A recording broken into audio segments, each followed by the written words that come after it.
This morning's reading is from Matthew 25, 34 through 40. The king will say to those on his right, "Come, you are blessed by my Father. Take your inheritance, the kingdom prepared for you since the creation of the world. For I was hungry, and you gave me something to eat. I was thirsty, and you gave me something to drink. I was a stranger, and you invited me in. I needed clothes, and you clothed me. I was sick, and you looked after me. I was in prison, and you came to visit me."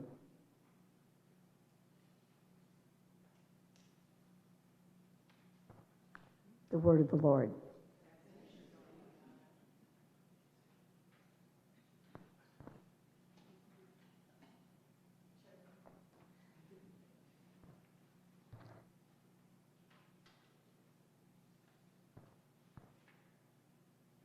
Then the righteous will answer him, "Lord, when was it that we saw you hungry and gave you food, or thirsty and gave you something to drink? And when was it that we saw you a stranger and welcomed you, or naked and gave you clothing? And when was it that we saw you sick or in prison and visited you?" And the king will answer them, "Truly I tell you, just as you did it to one of the least of these, who are members of my family, you did it to me." The word of the Lord.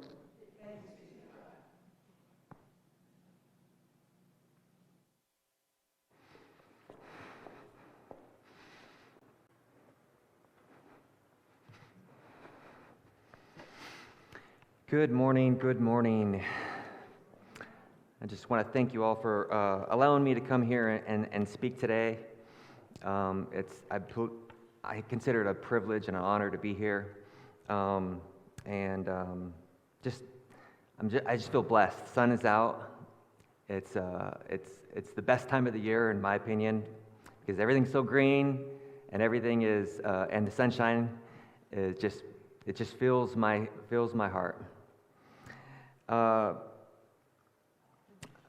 was wondering, does anybody know why when you're driving down the road and you hear a really loud car, why is that cool? It's not. It's very difficult for me to understand why that loud noise is cool. I grew up where our family vehicle was really loud, and it was embarrassing for me to be dropped off as a teenager by my mom, because I grew up poor, and I remember using food stamps, but that was back when you had to rip a little coupon out of a coupon book to use the food stamps. Now they have EBT cards. So it was so obvious that we were on food stamps. My mom did the best that she could. She grew up in foster care. She married my dad, who grew up in an orphanage. And they were young and in love and had 3 kids. And however, when my mom was pregnant with me, my dad actually left her with the 3 kids. She later had remarried, but he was an alcoholic. She had so much trauma from her childhood. She said her picker wasn't working, and she didn't really get into any good, healthy relationships. So she did the best that she could. She had 2 kids with my new stepdad, and so 5 kids. And we went through some rough times. There was one time in particular that I'm going to share that we experienced homelessness. she kept us housed. She did everything she had to make sure the rent was paid, but through domestic violence, we had to leave the house abruptly. And we all piled in to, this is another thing you don't see very much, I haven't seen it for years, a blue station wagon. Like an old, one of the older station wagons, and it was blue. It had some rust underneath it, and it was one of the loud cars that we had owned. But we all piled in there abruptly, grabbing a quick bag of some basic clothes, because we knew that my stepdad was coming home and he was intoxicated. We left and we went to a grocery store. And at that grocery store, we pulled into the parking lot. My mom kept going to the payphone, using the little bit of change that she had to make some calls. So, of course, she didn't have money for a hotel. We were literally, there with a pocket full of change. And as she's going back and forth to the payphone, I was about 10 years old, sitting in that blue station wagon, and I was thinking to myself, are we going to have to sleep in the car? And it was a moment where the other thought that I was thinking was, why? There's this community. Doesn't anybody care that my whole family is in this station wagon and we're about to sleep in our car? Doesn't the community care? Isn't there a house that we could, that would take us in? And luckily, through a friend of a friend, she was able to arrange for us to couch surf somewhere for about 2 weeks before we got an opportunity to go back. See, my mom didn't have a lot of resources. She didn't have family, and any of the friends that she might have had, they were living in poverty as well.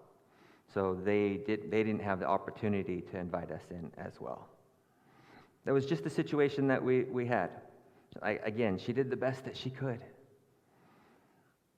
From that childhood, experiencing that, I imagine that I indulged in some unhealthy habits as a young adult. I went into the Marine Corps right after high school, and then got out, and then went into the Army, so 12 years in. And in that time, I was self-described as a heathen and a drunkard. The Lord brought me pretty far. By the time I was 26, I was baptized into a church, and the Lord just took the taste of alcohol out of my mouth. But there was these scars from my childhood, and I got married when I was 18 as well. Been married for 31 years. So only through God's grace have we made it this far. But that childhood experiences that I had, it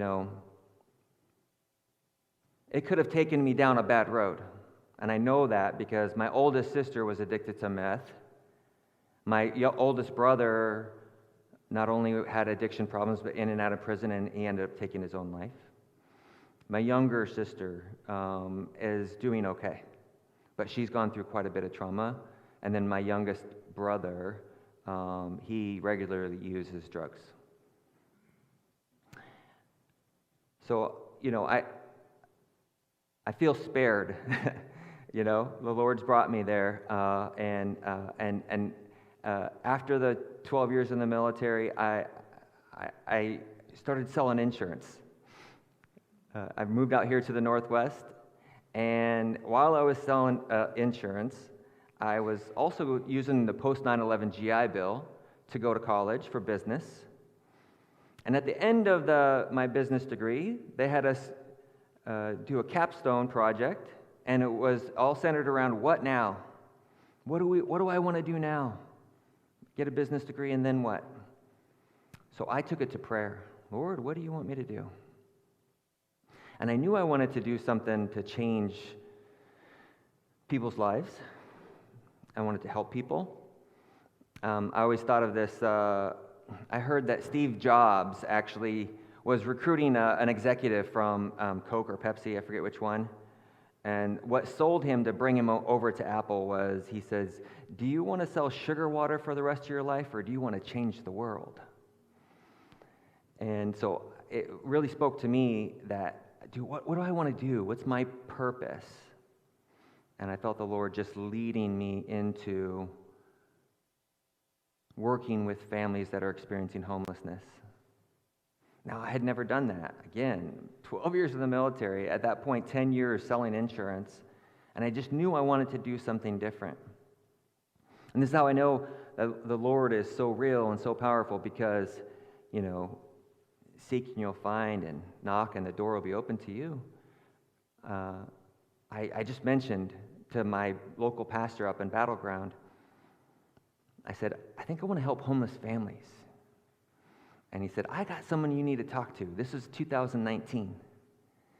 And Jean Brown from Battleground United Methodist Church came and told me why she helps with this new nonprofit that's starting up called Family Promise. And so I saw it so clearly that I needed to do this. I went to my church that night. They actually had a board meeting that night, and I said, let me come talk to you guys. I told my board, I'm going to do this. Do you guys want to be involved? And they're like, yeah, let's do it. Absolutely. If you're going to lead out, let's do this. So that's how I came to find Family Promise, and I started as the volunteer coordinator. Pat, the volunteer coordinator here, I was in her volunteer position up in the Meadowglade Seventh-day Adventist Church up in Battleground.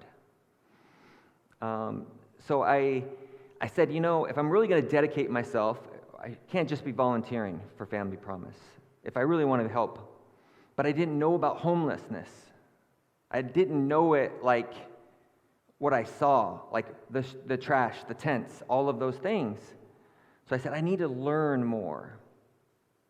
So I took a position at the Portland Rescue Mission at the men's shelter down on First and Burnside in 2020.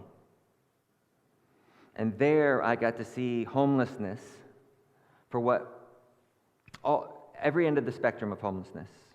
There were overdoses, there were fights, there was just, I finally could understand why there's a trash problem and the tents.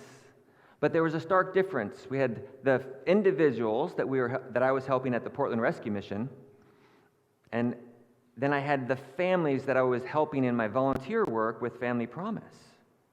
And there was a huge difference. And that difference was the children. The families had children, they're willing to work. The families had children, they wanted them to be safe. They wanted them to be clean. They wanted them to have an opportunity. So it was just so obvious that in 2023, when the executive director position came available, I threw my name in the hat and interviewed for it. And then after 3 interviews later, as the interim, I was able to take on the executive director position in 2023. So you can do next slide, please. So I'd like to share with you a little bit about Family Promise. I know you guys know quite a bit, but I do want to share a couple of the basics.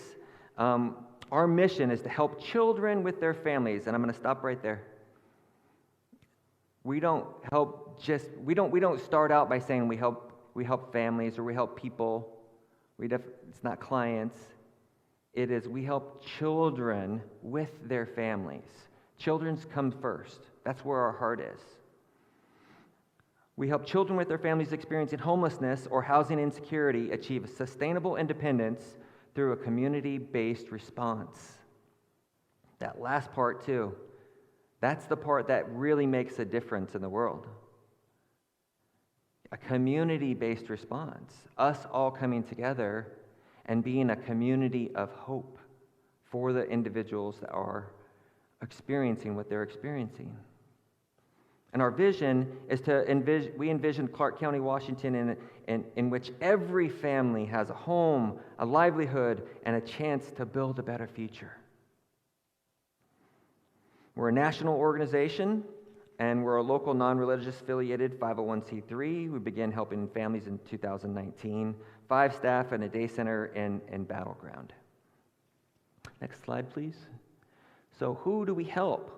We consider a family to be a child and whoever they consider their family to be. The children are our priority.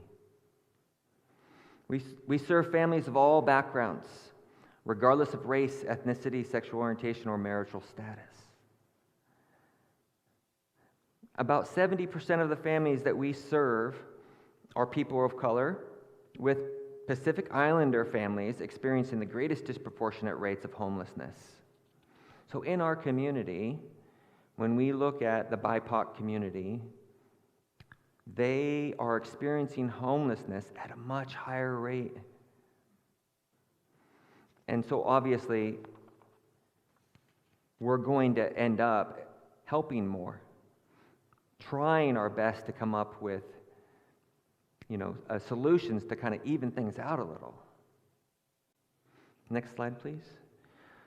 So Alice is a new term that I'd really like everybody to kind of think about, because it is what people used to call the working poor. Alice stands for asset limited, income constrained, but employed. But employed. They're working. They're doing everything they can.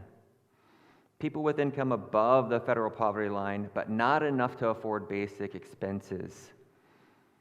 This is people who they're out there and they're absolutely trying. Next slide, please. Also, in our community, in 2022, 2023, we're going to update these numbers here soon. But around 3,500 children in our school districts experienced homelessness. And where are they experiencing that? They're either staying in a hotel, staying in shelter, and then when you look at staying with others and say doubled up, when I stayed couch surfing, we did not know that family. And there was some conflict. And it just felt weird because it wasn't our home and we were sleeping on the floor. It's not always a great situation for children. It's better than stay in the car. Sometimes. There's some moms and dads that would say, I'd rather sleep in my car than to sleep at my brother's house because he is an addict or he's abusive. Next slide, please. So in our community, trying to raise awareness, Mia Ryder Marks is actually a reporter for the Columbian, and she's doing a great job of reporting on our community and the homelessness in our community. Back in May, we do what's called a point-in-time count. And then that point-in-time count, they literally count people that are experiencing homelessness. And what they found was an 18% drop in homelessness, which is fantastic. However, there was a 16% increase in the number of families that were counted. So there's all these tiny homes, and then there's a new bridge shelter that's being built. There's a lot of really good avenues for someone who's experiencing homelessness, but those places don't accept children. There's very few places for children to go. Also, in the point-in-time count, just know that is a very overview of the people experiencing homelessness in the community. It's not an accurate count. That's why I always go to the numbers for the children that are experiencing it from our schools. We work with the FCRCs, the Family Resource Center representatives at our school districts, and they have accurate numbers. They know who's experiencing homelessness there. So Clark County, next slide, please. Clark County recorded its highest number of eviction filings per capita in Washington for the third consecutive year in 2025. And here's kind of where it goes into the why. Why is it so bad? The fair market rent for a one-bedroom apartment in Clark County is $1,750. So a Clark County renter would have to earn more than $33 an hour in order to afford a one-bedroom apartment. So that problem's a math problem. Their wages are too low. Most of our families are experiencing homelessness, make $19 an hour. And the rents are just too high for them to be able to afford it. And they don't have the support systems. So when I think about, I have an adult child that's living with me right now in transition from one school to the next. But if he experienced anything, or my other son experienced any kind of homelessness, or couldn't pay their rent, I'm either going to send him a check, or I'm going to have him come live with me. But my mom didn't have that. Our families that we're working with, they don't have that. And the income needed to support, next slide, please. The income needed to support a family fuels housing instability in Clark County. Another one in June. Data shows single parent of 2 children need to earn up to $60 an hour. Next slide, please. A few quotes there. There's a family there who says, we're having to choose from diapers and gas, or do we pay our electric bill? And then I actually got a quote in there. I was pretty stoked that we can help to represent families in the community. Scalf pointed to shrinking funding for prevention resources, shelter space, and other safety nets in Clark County, leaving many families one crisis away. And this blew me away when I learned this. A part of the Family Promise National organization, we get on like bi-weekly calls with other executive directors. And the National Epidemiological Survey data shows that children experiencing homelessness are 46.9 times more likely to face homelessness as adults. So if we're serious about reducing homelessness long term, we have to start by preventing and ending homelessness for families. It's almost like the community as a whole is coming together and say, we need to help with homelessness, so let's give them services. I asked, what end? And when we look at where we should start and put our resources, well, if children that are experiencing trauma are 47 times more likely to experience as an adult, that means that has carried forward into their adult years, and they are now a part of the homeless population that are just individuals. Like if we wanted to really make an impact, we would start with the families. And they don't experience it. Next slide, please. So how do we do it? Well, you all know the shelter program that's at the bottom there of that slide. But when they call us, they might not be evicted yet. Well, if they have an eviction notice, they have pay stubs to show that they could pay the next month. They just a bump in the road and they just couldn't afford it for then. And they give us a copy of the ledger. They do a couple of online classes. They do a lot. And they meet with our case manager and go over a budget, make sure that they're sustainable. Then we'll help them out with $1,000 to keep them in their place. And that prevention is very impactful, because if we could stop it there and it doesn't lead to the trauma of experiencing homelessness. And then we have shelter diversion. They may be experiencing homelessness and in their car or in a hotel, but the hurdle to get to that first, last, and deposit is too high. So what we need to do is help them get into a place. So we help up to $2,000 to help them with first, last, and deposit help. We also are connected to the community as well. There's other resources out there that we might work with in order to make all that happen. And of course, our shelter program.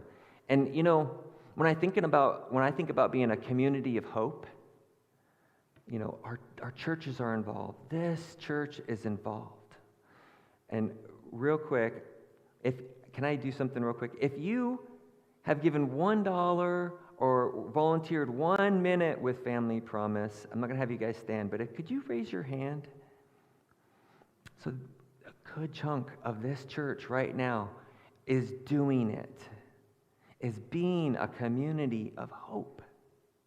Because when you open up your doors to your church and invite these families in, it's not just the monetary value of us not having to pay for a hotel, because that's what we have to do if we don't have a church covering it. But when we dedicate to them, when they come in, it's the love and the support that they receive here and the stability that you give them. It's going to be traumatic, but my goodness, this is a way to reduce some of that trauma. This is what I think about is when they come here, they were that child in that car asking if the community cares. And your answer is yes. And stabilization, we build stabilization into everything we do. We don't want it to be a program where we just offer services. We want to be able to say permanently housed. And then housing. Of course, in the future, we absolutely want to be able to do more than what we're doing, and we're going to continue to work to make sure that we help them in all the other ways. Because having a transitional housing, having an emergency shelter, all of those things are important as well and integrate right into this continuum of care. So how are we doing as an organization? Well, in 2022, sorry, that's yep, that's good. 2022, 13 families we're helping. But in 2023, we started a prevention and diversion program, and we helped 72 families. 2024, we started a 3-year strategic plan. We said, okay, we're going to help 100 families this year, and then in 2025, we're going to help 150, and then we're going to really swing for the fences and go for 200. And in 2025, we helped 152 families. That was 341 children that had no answer until we stepped in, and 198 adults. It's broken down there. 112 families were in prevention, 26 for diversion, and 14 families in our shelter program. That prevention, just think about how all of those families would have had to move out of their place. They would have had to get storage if they could afford it, or lose their stuff, and then go to the car potentially, or get doubled up somewhere. And every year we call the families that we helped in the previous year. 91% of the families helped in 2025 were still housed in January of 2026.